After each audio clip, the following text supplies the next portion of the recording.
What's up, y'all? This is gonna be the third part of the dreams and visions that I've had over the years. I tried to order them to where they were like from the time I remember having them in order from my age, to later on. I tried to keep them in order, but some of them I really don't know, and the ones that happen close together, I don't really typically remember. I wish I would have kept a dream journal or made a note in my phone or something each time, because I know these aren't all of them either. I've had quite a few that maybe they weren't as important in the grand scheme, but they were important at the time, the season that I was spiritually going through. But anyway, the first dream, which is dream number 9, because we covered up to dream 8 yesterday. Alright, I found myself in a tall hotel-style building on the beach with my brother, my biological brother Chris. I was thankful because I knew it was our home, and we had escaped the tribulation. I remember flying around outside of the hotel, and then I flew down to the beach. The water was so clear, you almost couldn't tell it was even there. All sorts of coral and every color of tree and flower and plant life and everything were growing on the ocean floor under the water. And I dove in and I was able to breathe underwater, and then the dream ended.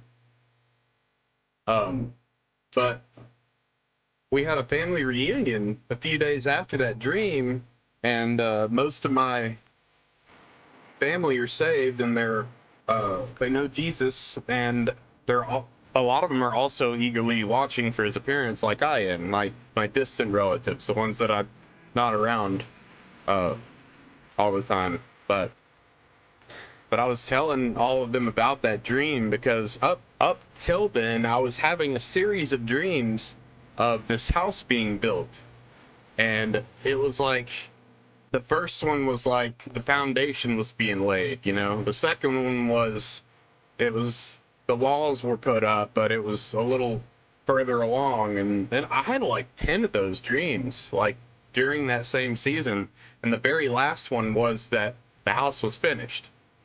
So I thought the rapture was going to happen right then, but we're still here, so but that doesn't mean that our places aren't prepared and finished, but I think that sea dream was the very last one at that time, and I remember telling a couple of my cousins about the dream, and one of them mentioned to me the crystal sea. In Revelation, it says before the throne there was a sea of glass like crystal, and that's Revelation 4:6. And I hadn't even thought about that. I hadn't heard of the crystal sea until I was before I hadn't heard of it. I haven't heard of the crystal sea since I was 6 or 7 years old from my mom, and I actually thought it was a solid surface, like glass, and I thought it was like that until I had that dream.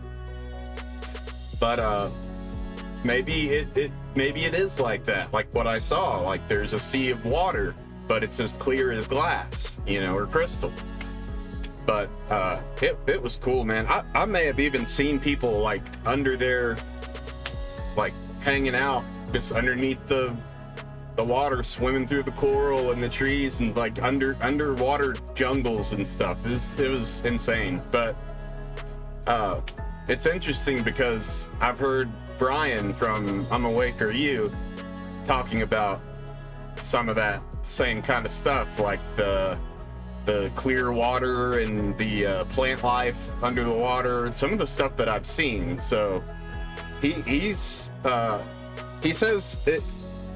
that he's read that book, My Time in Heaven, and I've got it on my playlist. I need to put it on and listen to it. It's like 5 hours, but it's on YouTube, so I really do need to do that while I'm working on something around here. But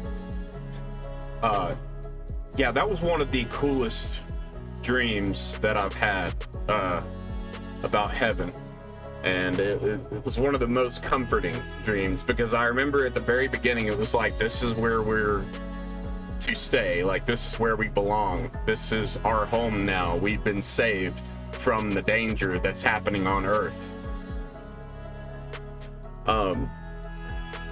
Number 10, I kind of just, there's a lot of these dreams that I've had of being like in the path of a tornado, or even surrounded by tornadoes on all sides, and then they start closing in, or starts coming toward us, you know. But I'm usually with members of my family, and we're seeing this happen, and we're like laughing and rejoicing and happy, you know, instead of panicking, because we knew what was about to happen. And sure enough, every time we're snatched up out of the danger at the last second. And there have been so many variations of those dreams, but most of them share that like real bad storm or tornado like commonality. There was even one where we were in my grandmother's and my uncle's trailer, and the tornado was ripping the panels off of the trailer and stuff, and we were just so happy. We were all like we were all like, praise God, it's here, you know. But tornadoes terrify me, to be honest. Like, I live in an RV right next to the trailer, and like, if I didn't know or trust in the Lord's protection, I would be like tornado proofing this RV. Like, I'd build a big, like, make it to where it would, like, I could drive it underground, or have like a pyramid shaped walls around it, like, so the wind will go over. But the problem is I live next to the woods, or in the woods basically, and yeah, so that wouldn't go well for the debris. But we do have some underground places that we can go out here, but they're like in the direction of where the tornado would be coming from. So it's just kind of like a psychological thing to be running toward the danger, you know. I'll include number 11, and because it's to do with a lot of other people's dreams. I found myself on a construction site doing a job in a building. We saw something on the news. There was a TV there. We saw something on the news about a big storm starting in China, and it was getting bigger and bigger and really swiftly, like to the point of enveloping the whole world. And we were on the second floor of this building, and right after we saw that on the news, we look out of the window and we see this wall of black, just cloud, this black cloud, solid black, all the way to the ground, rushing at us. And it was like a tsunami, like people say. But that's how fast it was moving, and it was just rushing at us. But at that moment, I heard a trumpet. But then I had another part of that same dream. It like ended there, and then I had another part of the dream where this girl and I were right next to that wall of black, and it was like stationary.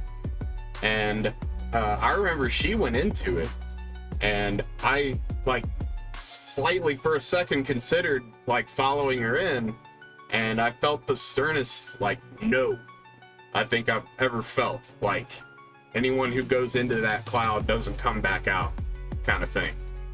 Like, yeah, that one was, but it had to do with China, you know, something starting in China, and then like a storm enveloping the entire world. And I know people have seen stuff like that, so I don't know why China. It kind of made me think of like the beast system, like how they have the social credit system already set up. Maybe they've got an AI that's already connected to the internet that we don't know about. I'm sure they have a few, but the whole system may be originating there.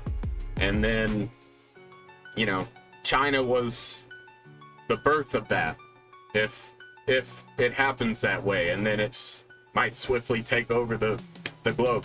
He's told me it's gonna be swift when it finally comes.